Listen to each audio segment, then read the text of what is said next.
Hey guys, welcome back to Home Built, and this week we are back on the Alfarrari and working a bit more on the HVAC system.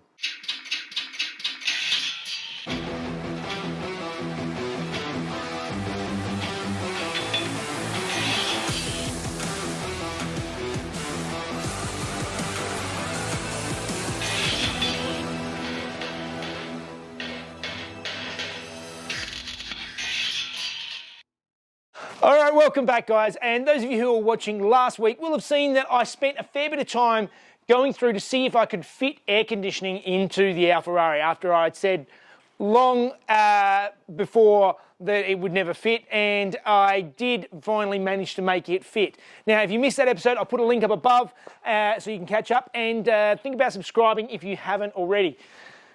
Now, getting back to the HVAC system that I built last week, which is right here. Lots of comments about this system, and I want to go through some of the things again just to establish my thinking on this whole system. So, bunch of different comments saying about that using the fresh air coming into the system is not ideal because it would probably work better recirculating cooler air and keeping it cooler, and also, with the heater, it would be better having fresh air than the internal air because it'll help defrosting the windscreen and stuff like that. I was very limited in space in this car, and this unit would never fit over on the passenger side. I tried it, it wouldn't fit there. It could only really fit in the center of the car, and as I said, it was always going to be a compromise. This unit, I think, sucking in fresh air, most of the time it's just going to be used as a blower to blow fresh air through to the cabin. Yes, it's not going to be perfect, but it never was going to be. Now, there are a few people who brought up that there are units that look almost identical to this. I think they're probably built in the same place as this, that actually have an air conditioner and a heater in it. The big issue that I had with those units is that there is no room to make 6-way diverter valves because I need 6 outlets. This is 2 outlets. There is no diverter valve in this. What I mean by a diverter valve is so you can actually go through and select whether you want the air on your feet, on the screen, or coming on your face, like most modern cars do.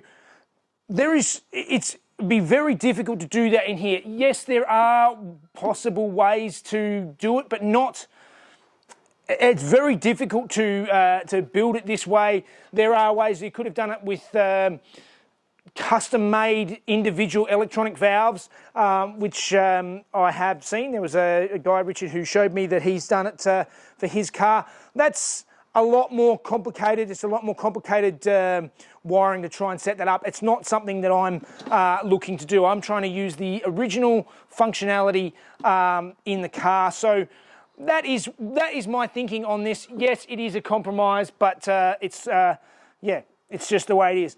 And also another point on the units that I saw with the aircon and the heater that look basically identical to this unit, just with the heater core in there, literally cost 10 times the price of this unit. I paid, delivered, $100 for this unit, whereas the units that were identical just with a heater and with a heater core and an air conditioning evaporator were about $1,000. I don't know why, because it's the same fans and everything else, and the heater core is the cheaper bit. The evaporator is the more expensive bit, but I don't know, but they're 10 times the price. This, I think, is a much better deal. Couple other things. I'm well aware of the drainage on this. I didn't get around to it because I ran out of time. So there are 2 drains on this unit from the factory. There is one on this side and one on the other side. I'm going to block up the one on the other side particularly because this is a right-hand drive car. So our roads, generally, we're tilting towards the left. So this side is going to be down, and it's just going to be simpler to get the drain, have the drain set up there. So I'm well aware of that. So I'm not worried about that. Other people concerned about the aluminium at the front here is going to get cold, can potentially get condensation on it. That is a possibility. This is all going to be painted, insulated, all the rest of it, so it's not staying shiny aluminium in the car. It's all going to be trimmed in when it's in the car, so Anyway, I think hopefully that has covered a lot of the comments. And another one that came up a lot that I did actually consider was I could have put an air conditioning unit in the back seat or in the boot of the car, but there's nowhere to put the ducts. I would have to build like some massive centre console or something. The cabin is really tight. There is no way to go under the seats and the floor wells unless you wanted it sort of blowing on the back of your neck or something with some ducts up in the air. It just, there was nowhere to put them. So first up today, I've got a couple more bits and pieces to do on this unit here. To finish it off, I want to put a, basically just a little section in the centre of this to help divert the air either way. So let's get on to that first.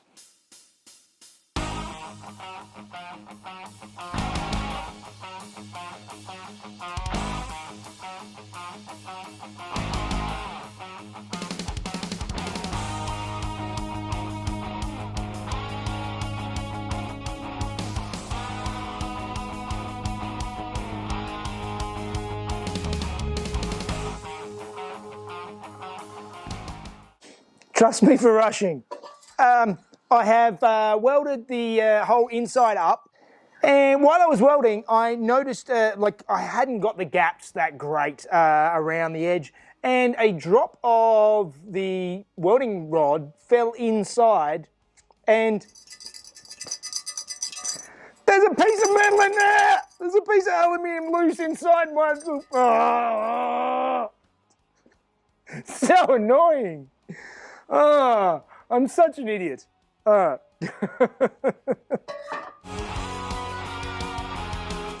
it. Now weld up the hole. All right.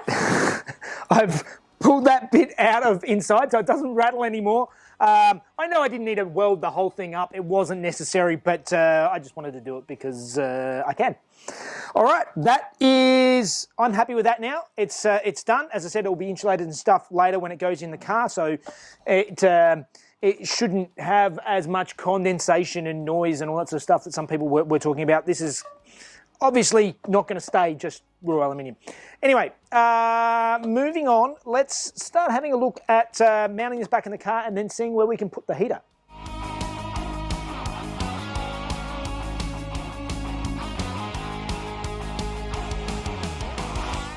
All right, so I'm just sort of playing around with places to fit this heater core because there really is not a lot of room under here. I can potentially go under the hose, but I don't want it to be really obvious in the footwell. I want it to be tucked up underneath, and of course, I need to do something about making a diverter valve to duct this air in different directions. That is where I think it's time to dismantle this box and start showing you what my plan is to move forward. All right, so as you can see, I've pulled this heater core apart, and there was actually a suggestion in the comments which would potentially work is instead of creating a diverter valve flap system, is I could actually individually wire these motors, or what I'd probably end up doing with wire in two separate pairs, and have two of these outlets connected to the defroster and two to your feet, and you can select, you know, 1, 2 or 3 feet, both, or window. The issue is I feel that there's not going to be enough pressure. Like, if you really want all the pressure going to the windscreen, you want all of them going to the windscreen. You don't want sort of half of the fans on. So that's my thinking on this, is now I need to try and make my own new ducting with a diverter valve. And the diverter valve is going to be interesting. It's going to be a challenge. So let's see what I can do. I am thinking that I'm going to use these existing ports because they're already made, they're already nice and neat and tidy, and they're the right size for the ducting hose that this unit came with, that I can use to run to the feet and to the demister and stuff like that. So if I can cut these out and reform them into something that will actually be able to choose between the two, that's what I'm going to do.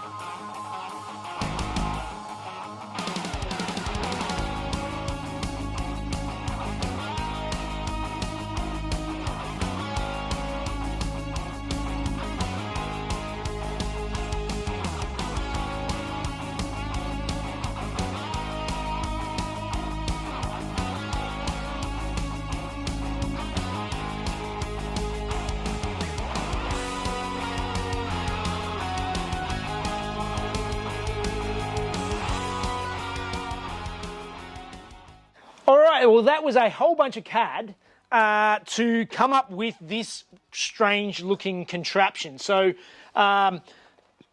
essentially you can see I've cut out the original ducts out of the top of the heater and then remade a really odd looking box so that basically all the air will be ducted up sort of through on this sort of angle to these ducts, and I've built inside my diverter valve. So if I take this cap off, you can see that I have a flap inside, and once I build this, I'll be able to select the air going one way or the other way, and or you can set it in the middle and it can go to both.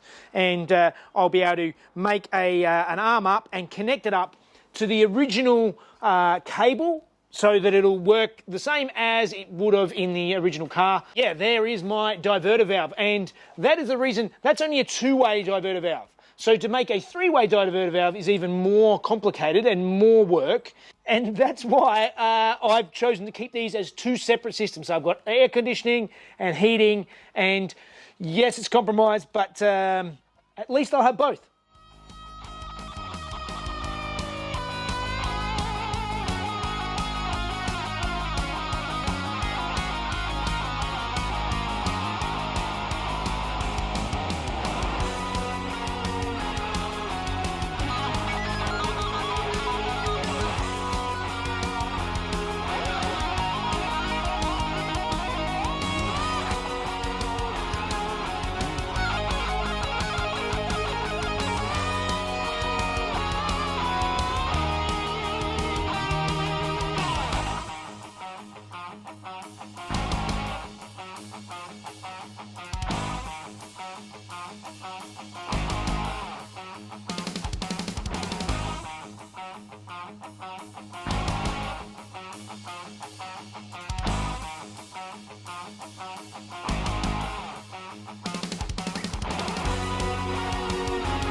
Oh, all right, that was a lot of work because I had to make all of these sections because of this little kink in the side here. All these sections are all separate pieces that I TIG welded up all the corners, so they're all joined up and linished back. I've just tacked it onto the top of this new outer box now, so that I can actually take the ducts and make a piece, and I think I'll make them so that I can actually screw them on and off of the top of this, because then I'll be able to get into my diverter valve, which I have to make afterwards. But let's just double check that all this fits in the car and is going to do what we want it to do, and actually duct the air where it's supposed to go.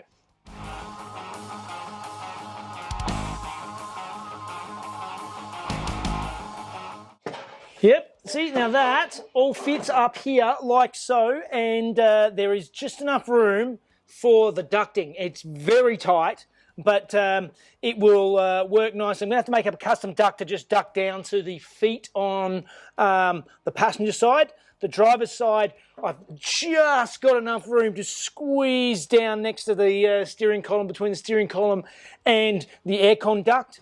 But it's there and it fits. So now we need to finish this off and make sure that I can get a diverter valve that actually diverts the air between the two.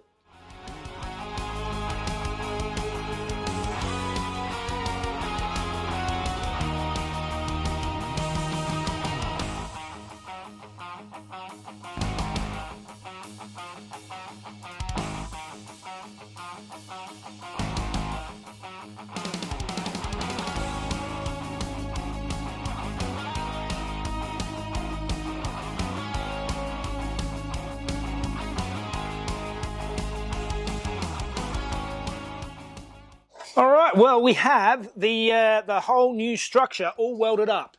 And as you can see, I've got my cap, which is removable, and the whole thing, I TIG'd it all together. It's all looking the part now. So many of you will notice that I made this all out of steel, whereas I made the air conditioning side all out of aluminium. A couple of reasons. Aluminium is good for the air conditioning side because it's going to get condensation and stuff like that. So it is much more likely to get water, and hence it would rust if it was steel. Heater should not get condensation, should not, unless the heater core goes. And this was steel in the first place, and that was the main reason. This was already steel. I wanted to reuse these ducts because then I don't have to make them, which is a difficult thing, obviously. So that saved me a whole bunch of time being able to reutilize this. Now my next challenge is to make the valve. So in the basic one, you saw me just get a piece of rod and tape a bit of cardboard to it, and that was my valve that goes in the unit. So I have to come up with some sort of bushing on either side so that when this turns, it's not going to be just sort of wearing away on itself over time. Obviously, this is not a high wear part, so I probably could leave it. It's, you know, it's not going to get flapped in its whole time. It might get, you know, opened and closed 1,000 times. You know, it's not that many. It's not that much. So anyway, let's do a little bit of planning and see what I can come up with.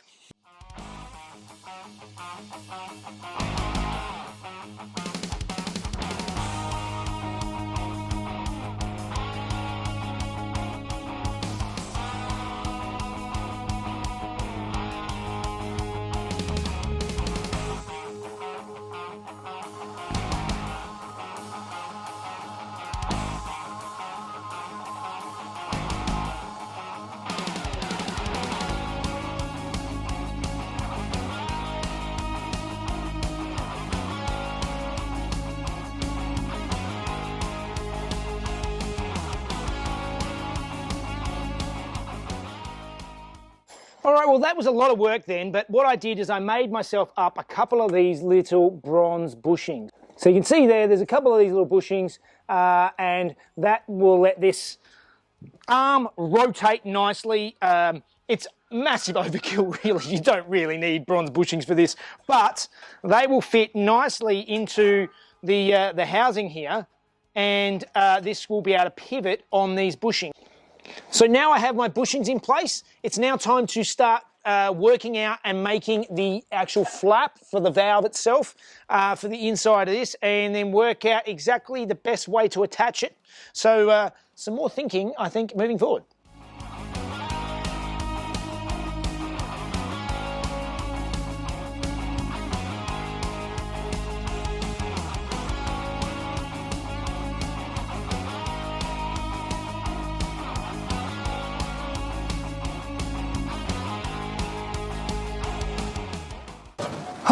All right, well, that was a lot of work, but you can actually see I have my arm here, and if I show you underneath, and you can see there, that is all working beautifully.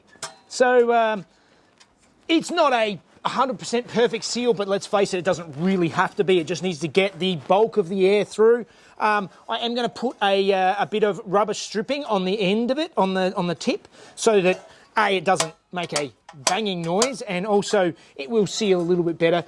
Just that U-channel rubber stripping, very simple. I can add that on when I get to the final assembly paint stage. But we have a flapper valve, and yeah, it all just this top just screws on similar to the way it screwed on before. I am very, very happy with that. So now we need to work out how to actually mount it into the car.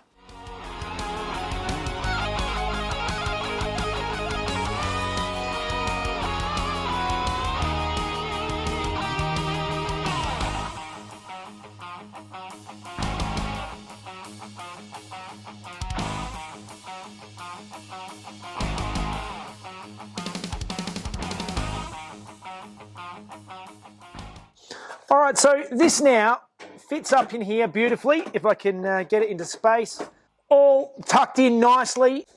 So the next thing I need to do is actually connect up my little arm here, which I've now trimmed to shape, my little actuator, and I need to connect it up to this cable here. So this cable is running off the center console, the original center console. There are two levers here. One, I'm going to have actually opening and closing the heater valve, and the other one is going to be for this flap, so that you can select defrost or feet, or sit it somewhere in the middle. Now, to do that, I have sort of worked out exactly how this is going to go and where it needs to sit onto this unit. So let's now start making a little stand to bolt the cable to, and then hopefully it should actuate sort of like factory.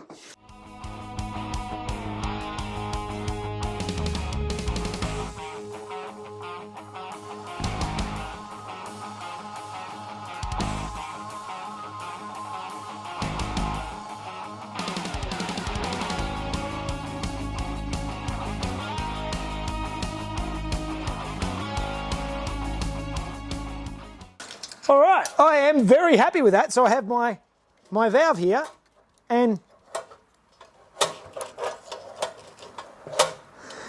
I've really happy with the actuation. The whole thing moves quite nicely.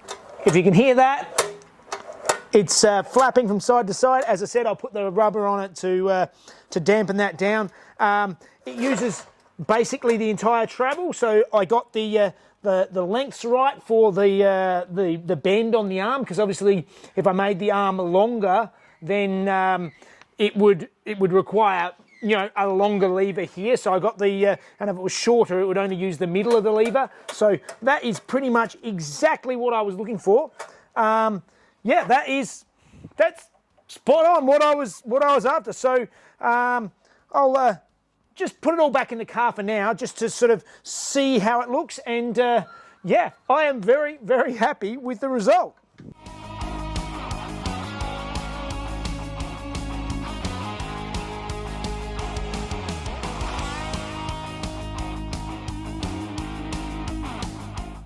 Okay, so I have it basically mocked up. I have my my vents. It's not very well set up at the moment, and as I said, there's no sealing inside that valve, but you can get a rough idea of how it works. Here we go, fan is on. It's currently blowing out the top, and I can mix it halfway or coming straight out the bottom. So my adjuster valve works quite well. I am really happy with that. That is perfect, using the factory mixer valve. Okay, so moving on from here, I'm going to spend a little bit of time designing up some 3D printed parts that I'll print out to join up these connectors up to the defroster vents, and I'll try and print them out ready for next episode, and also work out some vents that I'm going to put for the sort of the feet heater vents. You won't see them, they'll be up under the dash, but at least they'll have a proper outlet, not just an open hose. As far as the controls in the centre, that is still all to be decided. I'm going to have to redo this centre console a bit to get it all integrated nicely into the rest of the cabin, but that's a job for another day. So as you can see there, it is all very tight under the dash. Like I mentioned earlier, you can get a bit more of an idea now of what I was saying about trying to fit it in. Even just having this two-way diverter valve takes up a lot of room, and doing it three-way and getting all the piping, so basically, yeah, getting the face vents and everything all working as a three-way diverter valve system is just a very difficult task to do. This is definitely a compromise system, but I think we can agree that it's a lot better than nothing. As far as the recycling air from the air conditioner goes, I have looked into it more, and the simple answer could be just blocking up the outside air vents and just taking the back off of the aircon unit and running it recirculating. If that proves to be a better way to do it, I'll just run it how it is, and it's easy enough to change it if we need to. So in any case, that is all of it for the time being. So I think that means it's time for Fun Facts with Mrs. Jeff.